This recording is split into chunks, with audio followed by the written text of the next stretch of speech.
Hello po sa ating lahat. Magandang umaga po, magandang gabi. Saan po tayo naroroon at tayo po ay, dadako na po sa ating ating gawain sa oras na ito na tayo po ay nasa ika-4 na po, 6 na yugto ng CLF Prayer and Fasting for the Nation na may tema po na How God Proved to Me that He really exists. 'Yun, napakaganda po ng ating tema at, sobrang, magandang, pag-usapan, 'yun. At bago po tayo mag-start, manalangin muna po tayo. Yes, Lord, salamat po sa oras pong ito na ibinigay mo para sa'min.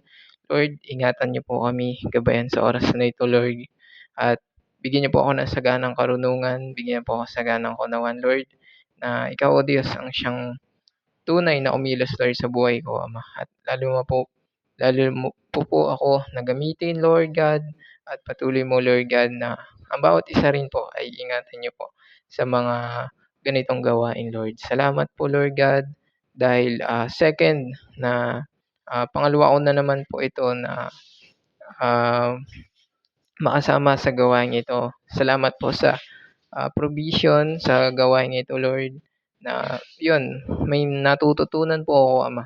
May mga bagay po na na kumbaga po ay naggo-grow ako sa mga ganitong gawain. Salamat po at patuloy niyo po akong linisin ang puso, ang isipan. Ikaw, O Diyos, ang manguna sa oras na ito. Itago mo ako sa iyong likuran. Ikaw ang mahayag, ikaw po ang siyang makita na totoo. Salamat po, Lord, sa inyong pinakamataas na papuri, pagsamba at pasasalamat sa pangalan ng inyong anak na si Jesus. In Jesus' name, Amen. Yan po. Napakaganda po ng ating tema na How God Proved to Me that He Really Exists. Yun. Tunay nga po na pinapatunayan talaga ng Lord na siya ay laging kumikilos sa atin. Kumbaga ay ah, pinapakita niya na nandiyan siya lagi para sa atin. Sabi nga po sa Isaiah 41:10 na nandiyan siya lagi. Kumbaga ay ako isa sa inyo, huwag kang matakot, huwag kang mangamba, ika'y tutulungan ko at ikaw ay iingatan ko. Yun, napakagandang verse po nun na pinanghahawakan ko rin na kahit ganun nga po tayo na maraming pagsubok ay nandiyan siya lagi para sa atin. And based po sa experience ko sa paano po napapatunayan ng Lord na kumikilos o umiiral yung ang pinapatunayan na nandiyan lagi siya para sa akin. Ang na-experience ko po noong, ako ay, binigyan po ng handle na disciple. Kumbaga po yung, kasi una po ako ibinigay po ako kay Pastor Deo. Ako po ay dinisciple niya. Yung nagtagal na po ay ako naman po yung naging disciple maker. Binigyan po ako ng isang kabataan na, aking, iha-handle. 'Yun, dun po nasubok yung aking, mahiyaing tao na binigyan niya ako ng, ah, isang tao na kumbaga ay maha-handle ko ng ayos at pinagpe-pray ko talaga sa Lord na, "Lord, magagawa ko kaya 'to?" 'Yun, para bang sa akin ay, nahihiya ako na kausapin siya, nahihiya ako na, kumbaga ay, um, yung mga gawaing gano'n na ma-expose ako sa mga tao. Pero talagang kumilos si Lord sa akin na, "Anak, huwag kang mahiya na na kumbaga ay ipakita na na nandiya na ma-handle kumbaga ay huwag akong mahiya na ipakilala ka." 'Yun, ipakilala yung salita ng Diyos sa kanya at 'yun nagagawa ko naman na paunti-unti hanggang sa, talagang napatunayan talaga ng Lord na kumikilos siya sa akin na naging dalawa na po yung aking handle. Bale po ay pinagpe-pray ko po na mag-grow yung isa kasi po ay, bago pa lang po siya na, aking handle at, ah, pinagpe-pray ko rin po na, um, yung mga gawain na makamundo ay maiwasan na po ng mga batang ito.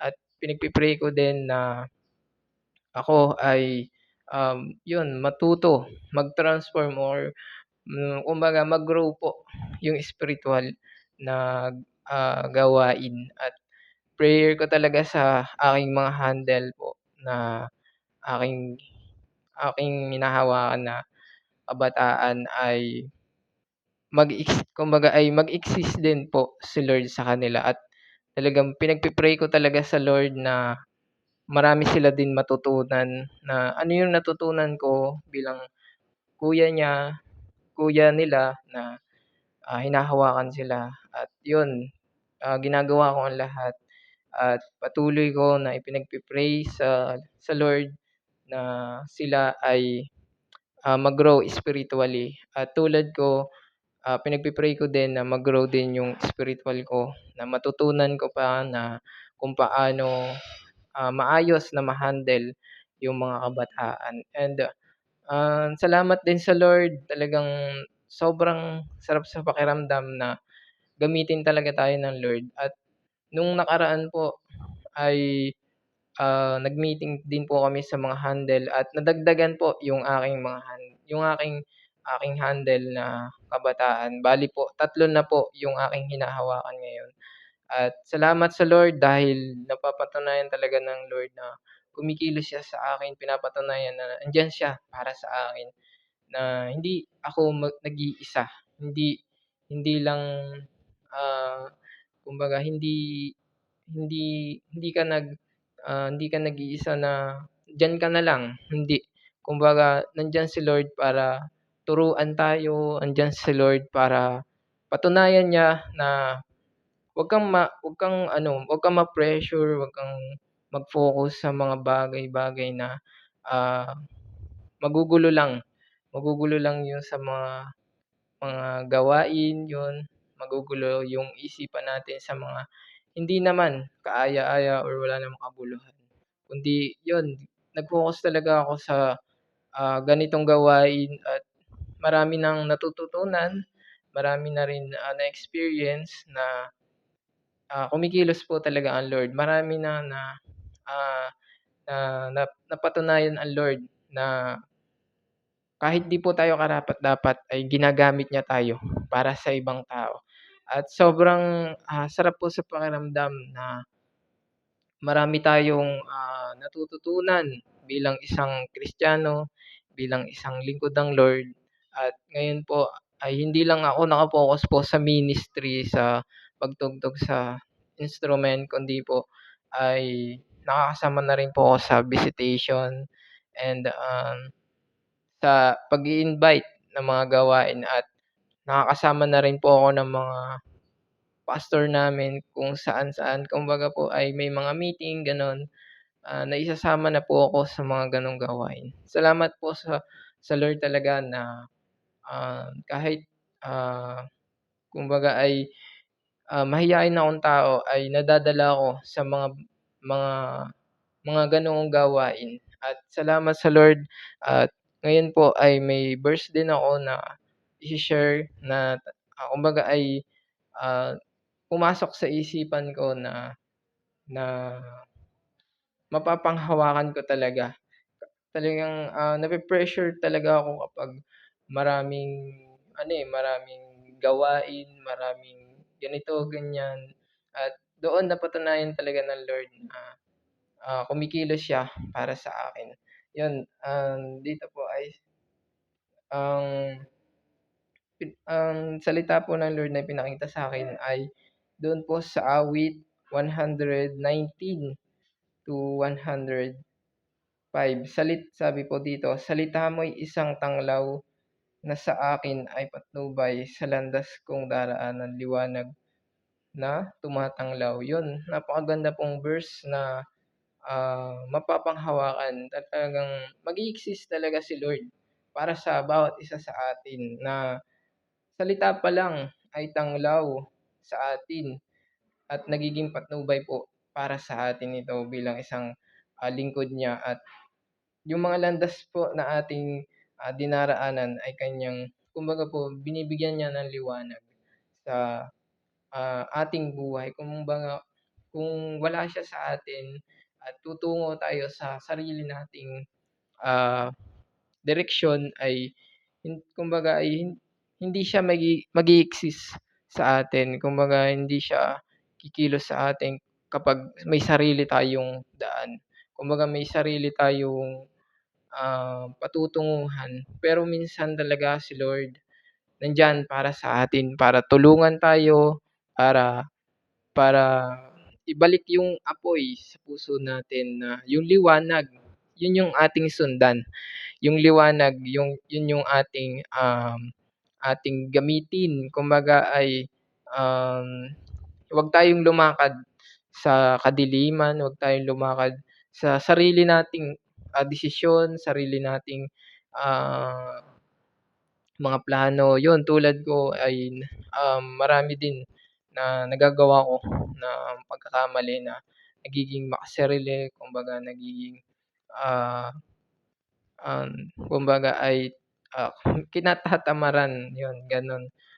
Pero salamat sa Lord kasi kumbaga ay umiiral talaga na pinapalo tayo ng Lord, dinidisiplina na, "Anak, dito ka, hindi sa mga bagay na meron ka."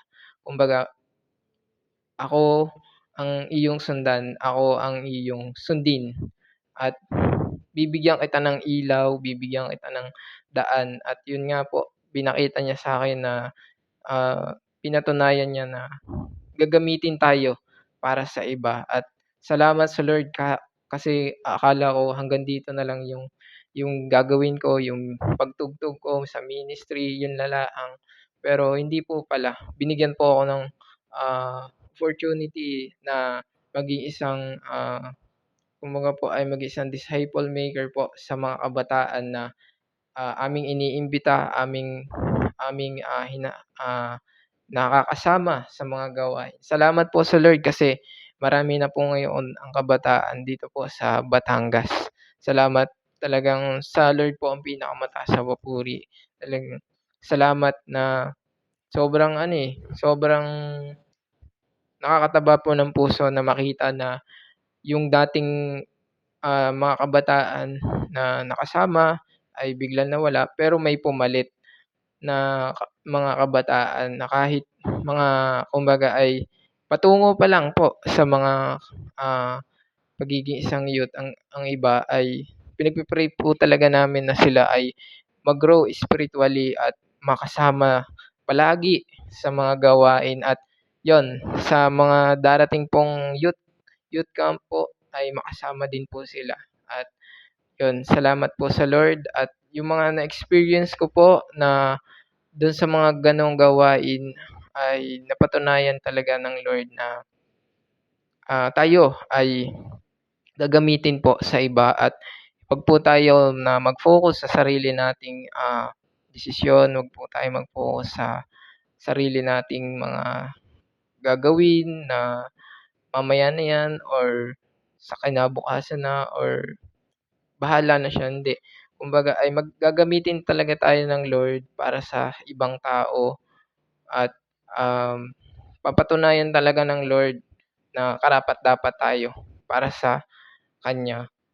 At salamat sa Lord dahil, ako po ay patuloy din po sa mga gawain, sa mga mga, dun po sa Talayban Second, yun nakakasama na po ako sa, Sunday service ng Talayban Second po at salamat din sa Lord kasi kumikilos din talaga ang Lord hindi lang po sa amin, hindi lang sa bawat isa kundi dun po sa aming, ah, pinupuntahan po dun sa, Talayban Second na sila na po ang kumbaga ay nangungusap na kami ay magpunta doon, kami ay makapag-share ng salita ng Lord. Talagang sobrang nakakataba po talaga ng puso na makita sila na yung mga tao doon ay, ah, bago pa lang ay nakikita na kumikilos talaga ang Lord sa kanila. Kaya salamat, salamat po talaga sa ating Panginoon dahil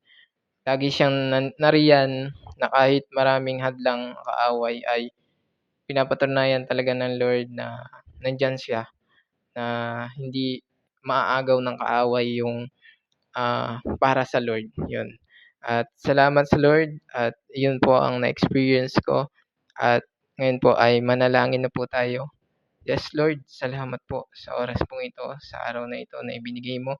Salamat po sa, opportunity, Lord God, na, tumayo at makapagbahagi, ng experience po na paano niyo po napatunayan sa akin ang lahat ng ito. Talagang salamat po dahil ginagamit mo ang bawat isa sa amin, sa iba, sa mga kabataan, mga hina-handle namin.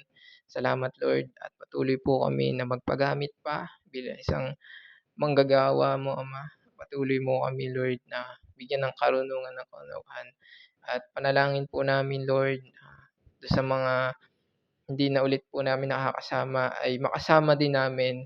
Tulad po ni na Joel, Lord, sa mga kabataang hindi na ulit namin nakakasama. Lord, kina Kyle gano'n, kina Leo, sa mga magpipinsan po do'n, sa taga dito po sa amin, Ama. Kayo po ang siyang mag-iingat sa kanila, Lord God, at kami rin po ay, gamitin niyo para sa iba, Lord. Sa lahat po na hindi ko na nabanggit na mga kabataan, Lord, kilala niyo po sila at lalo pa pong panalangin namin, Lord, para sa Talaiban Second, Lord, ay marami pa po na tao, Lord, mula sa sulok ng silangan, kanluran o ibaba o ilalim, Lord, kayo, O Diyos, ay kumilos. Kayo po ang kikilos, kayo po ang maghahari sa lugar na ito at sa bawat pupuntahan pa po namin, Lord God, na mabahagyan ng salita mo, mapatanggap, Lord God, ay mangyayari dahil yun po yung kalooban mo. Kalooban niyo yung yun po na masunod, hindi yung kalooban namin, Ama. Kaya Lord, sa inyo po ang pinakamataas na papuri, Lord. Sa inyo po ang pinakamataas na pagsamba, Lord God. Sa inyo po ang pagsamba at pasasalamat sa pangalan ng inyong anak na si Jesus. In Jesus' name we pray. Amen. Thank you, Lord. Thank you po at blessed day po sa ating lahat.